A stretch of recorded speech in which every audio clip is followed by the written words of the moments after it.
இந்த கருப்பு சேப்புக்கிட்ட பக்கத்தில் நிற்கலாம் இல்லையா? இல்லை, தமிழ்நாடே இப்போ கருப்பு சேப்பு தான், அதுக்காக தான் சொன்னேன். இது முதல்ல இவங்க பேசுனலாம் பார்த்தோன்னே ஏதோ இங்கிலீஷ் படத்தோடைய ஆடியோ லான்ச் வந்துட்டோன்னு நினச்சேன். நீங்கள் இத்தனை பேர் மலேசியா சிங்கப்பூர்லேருந்து இங்கே வந்து இந்த ஆடியோ லான்ச் பண்ணதுக்கு எங்களுக்கு டிக்கெட் கொடுத்துருந்தா நாங்கள் மலேசியா வந்திருப்போம். நாங்களும் மலேசியா பார்த்த மாதிரி இருக்கோம். கொஞ்சம் லேட்டாக கிட்ட ஆரம்பித்தா கூட ஒன்றும் பிரச்சனை இல்லை, ரூம்லேயே தான் இருந்திருப்போம், வந்திருப்போம்.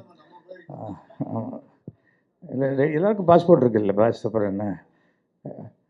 பட் ஒரு விஷயம், ஒரு லீலா பேலஸில் இது மாதிரி பண்ணுறீங்க. ஒரு பெண் story, screenplay, dialogue, direction எல்லாம் பண்ணியிருக்காங்க. மேக்னா என்னுடைய மணல் கயிறு 2ல் ஒரு சின்ன ரோல் பண்ணாங்க. இதுவே சஸ்பென்ஸ் படமாகிடுச்சு எனக்கு. காலத்தால் சொல்லிட்டாங்க நான் வந்து இன்விடேஷன் கொடுக்குறேன். அப்புறம் கொடுப்பாங்களா மாட்டாங்களா இல்லையா, வராங்களா இல்லையாங்கிறது அதுக்கே 5 மணி ஆயிடுச்சு. அப்புறம் சொன்னேன், வேணாம்மா வீட்டுக்கிட்ட தான் இருக்குது, நீங்கள் ஆரம்பிக்க போகிறதுக்கு முன்னாடி சொல்லுங்கள், நான் வரேன் அப்படின்னு சொன்னேன். இது ஒரு யூத்துக்கான ஃபிலிம்னு நினைக்கிறேன். ஏன்னா எல்லாமே அவ்வளோ கிளாமரஸாக பண்ணியிருக்கீங்க. குடும்ப படம்னு வேறு சொல்லியிருக்கீங்க. இல்லை, அந்த சீன்லாம் இன்னும் காட்டலை நீங்கள் அது. பட் அந்த அளவுக்குலாம் ஒன்றும் இல்லையா?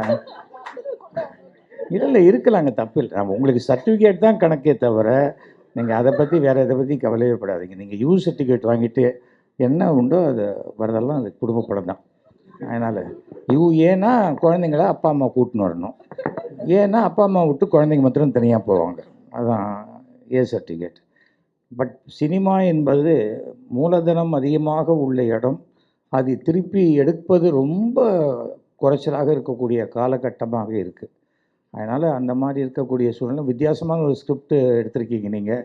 அந்த ஆவிகளை அழைத்து பேசக்கூடிய அந்த போர்டை வச்சு, ஒய்ஜா போர்டை வச்சு பண்ணியிருக்கிற மாதிரி தெரியுது இது. பட் எதுவாக இருந்தாலும் நான் சொல்லுவேன், எங்கள் ட்ராமாலேயே வரும், ஒரு ஹீரோயின்கிட்ட சொல்லுவேன், நான் பேய் படம் எடுக்க போகிறேம்மா அப்படிம்பேன். அப்போ எனக்கு மேக்கப் கிடையாதா சார் அப்படின்னு கேட்பாங்க அவங்க. பட் உங்களுக்கு அந்த மாதிரி பிரச்சனையே இல்லை, நீங்கள்லாம் மேக்கப் போட்டு தான் வந்திருக்கீங்க. ஏன்னா நிஜமாகவே நேரடியாகவே அழகாக இருக்கக்கூடிய பெண்கள் அது வந்து பேய் படத்தில் நடிக்கணும்னா அதுக்குன்னு வித்தியாசமாக காட்டணும். எதுவாக இருந்தாலும் ஒரு டோட்டலாகவே எல்லாம் மலேசியன் டீம் தான் நினைக்கிறேன். மலேசியன் சிங்கப்பூர் டீம் தான் இல்லையா உங்களுக்கு, டெக்னீஷியன்ஸ் எல்லாமே. அது ரொம்ப ரொம்ப வருஷமாக சொல்லுவாங்க என் நண்பர்கள், இந்தியாவிலேருந்து வரீங்க, எல்லோரும் எடுக்கிறீங்க, இங்கே ரிலீஸ் பண்ணுறீங்க, நாங்கள்லாம் நடித்து நாங்கள் எடுத்து இது எப்போ இந்தியாவில் ரிலீஸ் பண்ணி பார்க்குறது அப்படிங்க. இது ரொம்ப ஈஸி சார், ரொம்ப நல்ல. நீங்கள் ஃபுல் படத்தை அங்கே எடுங்க, இங்கே சென்சார் பண்ணிங்கன்னா இந்தியாவில் ரிலீஸ் பண்ண போகிறோம், அவ்வளோதான். அதுக்கு மேலே இந்த சினிமா என்பதற்கு வந்து லாங்குவேஜ், இது மொழி, அந்த தேசம், அதெல்லாம் ஒன்றுமே கிடையாது. இப்போது ஓடிடி வந்துருச்சு, தியேட்டர்லாம் கான்செப்ட்லாம் தாண்டி போய் எங்கே போட்டாலும் இப்போ அமேசானில் பார்க்குற படம் எல்லாமே தமிழ்நாட்டில் எடுக்கிறதா இல்லையே, நெட்ஃப்ளிக்ஸில் போடுற படம்லாம் தமிழ்நாட்டில் எடுக்கிறதா இல்லை. அதனால் நீங்கள் இந்த படத்தை எங்கேருந்து ரிலீஸ் பண்ணாலும் பார்ப்பதற்கு உண்டான ரசிகர்கள் இருக்கிற வரைக்கும் உலகம் முழுக்க அது சென்று சேரும். யங்ஸ்டர்ஸ் எல்லாருமே பண்ணியிருக்கீங்க. ஒருத்தர் சந்தானம் மாதிரி டான்ஸ் ஆடினார், அவர் எங்கே இறங்கிட்டாரா கீழே? அதான், ஓகே ஓகே ஓகே. சந்தானத்தையே மனசில் வச்சுட்டு டான்ஸ் ஆடிருக்கீங்க. நான் சந்தானத்தை பார்த்தா சொல்லணும் அது மாதிரி. இல்லை, ஒரு எந்த ஒரு விஷயமே புதுசாக நீங்கள் பண்ணிகிட்டே போங்க. இன்றைக்கி வெற்றி கிடைக்கலாம், கிடைக்காமல் போகலாம். ஆனால் சினிமா என்பது என்றைக்குமே முயற்சி ஒரு நாளைக்கு வெற்றியை கொடுக்கும். அது மாத்திரம் ஞாபகம் வச்சுக்கணும். இன்றைக்கி பண்ணோம், இன்றைக்கே ஜெயிச்சிட்டோம் அப்படிங்கிறதெல்லாம் கிடையாது. அது இங்கே இருக்கிற எல்லாருமே சொல்கிறேனே, 10 வருஷம், 15 வருஷம், 20 வருஷம் எல்லாம் உழைச்சி தான் ஒரு இடத்துக்கு வந்திருக்காங்க. அண்டு சினிமா வந்து லாட்ரி டிக்கெட்டும் கிடையாது. அதில் உழைப்பு இருந்துக்கிட்டே இருக்கணும், இருந்துக்கிட்டே இருக்கணும். அது சின்சியராக இருக்கணும். சரியான நேரம் வரும்போது அந்த உழைப்புக்கு உண்டான வெற்றி உங்களை வந்து சேரும். I wish you all the very best. நீங்கள் இப்போ உங்களுடைய முயற்சிக்கு இந்த படம் மிகப்பெரிய வெற்றியை கொடுக்க வேண்டும். நீங்கள் என்ன பணம் இன்வெஸ்ட் பண்ணிங்களோ அந்த பணம் திருப்பி உங்கள் கைக்கு கிடைத்தால் நீங்கள் மறுபடியும் அடுத்த படம் கண்டிப்பாக எடுப்பீங்க நம்பிக்கை. ஏன்னா 3வது படம் இது, நெக்ஸ்ட் ஃபிலிமும் ரெடி ஆகிடுச்சு. அவங்களுக்கு சொன்னாங்க, அந்த படத்துலலாம் நீங்கள் எல்லாம் நடிக்கிறீங்க சார் அப்படின்னாங்க. இல்லாட்டாலும் பரவாயில்லமா, நான் வந்துட்டு போகிறேன் அப்படின்னு சொன்னேன் நான். ஏன்னா எதுக்காக சொல்கிறேன்னா, நமக்கு வந்து சினிமா அரசியலில் மட்டும் நடக்கிற வரைக்கும் எதையுமே நம்பக்கூடாது. அது நம்ம கைக்கு வந்தால்தான் அது நமக்கு நிஜம் அப்படின்னு தெரியும். ஸோ இந்த முயற்சி எடுத்தவங்க எல்லாருக்குமே, ஏன்னா நான் ரொம்ப லேட்டாச்சு எங்களுக்கு லேட் ஆகலை. இது அவங்க அங்கே அங்கே இருக்கிறவங்களே அத்தனை கேமராமென்லாம் அவங்கெல்லாம் காலையில் 8 மணிக்கு வீட்டை விட்டு கிளம்பி மார்னிங் 9 மணிலேருந்து ப்ரெஸ் மீட் அட்டென்ட் பண்ணிகிட்ருக்காங்க.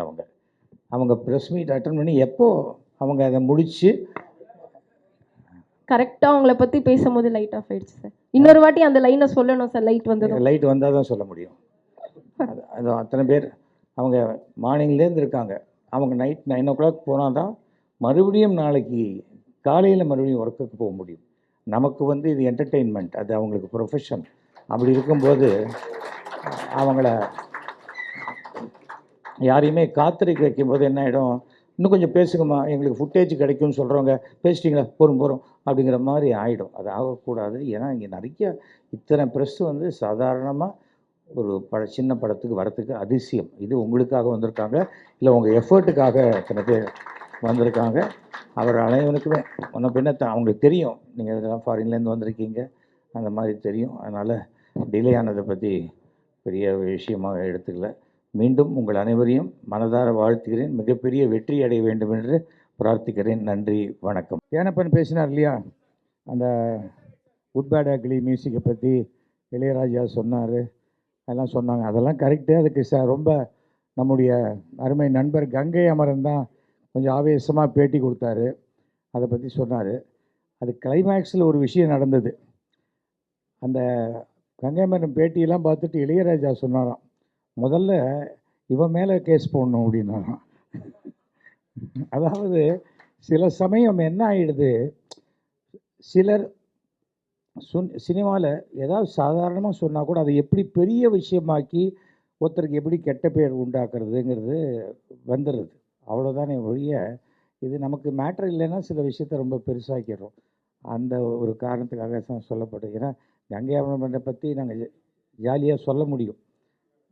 ஏன்னா நல்ல ஃப்ரெண்டு எங்களுக்குள்ள. நான் கங்கை அமரன் கச்சேரி பண்ணும்போதே சொல்லுவேன், கங்கை அமரன் பேச்சு கச்சேரி ஃபிக்ஸ் பண்ணால் 4 பாட்டு ஃப்ரீ அப்படிம்பேன்.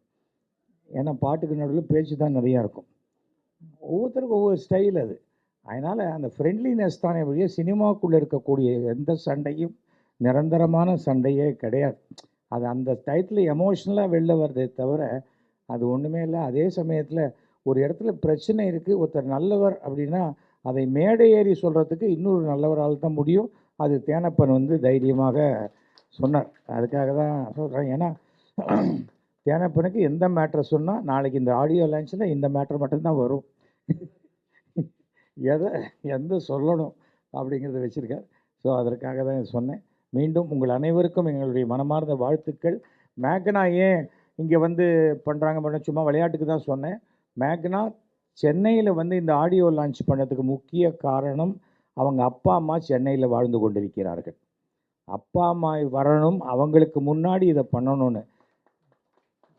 மாதா பிதா குரு தெய்வம், பெற்ற தாய் தந்தை கல்வி போதிக்கக்கூடிய ஆசிரியர், இவங்களுக்கு கொடுக்கக்கூடிய மரியாதை நமக்கு கடவுளுடைய அருள் நேரடியாக கிடைக்கும்.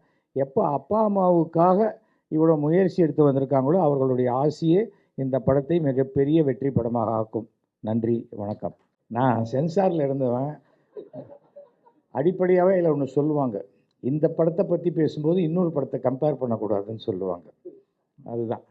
அதனால் நான் ஃபயர் பார்த்துட்டு வந்து மறுபடியும் பேசுகிறேம்மா. அதை முதல்ல நீங்கள் பாருங்கள் சார். பார்த்தீங்கன்னா இதை பற்றி நீங்கள் பேச மாட்டீங்க. இதை பற்றி பேச தானேமா வந்திருக்கேன்.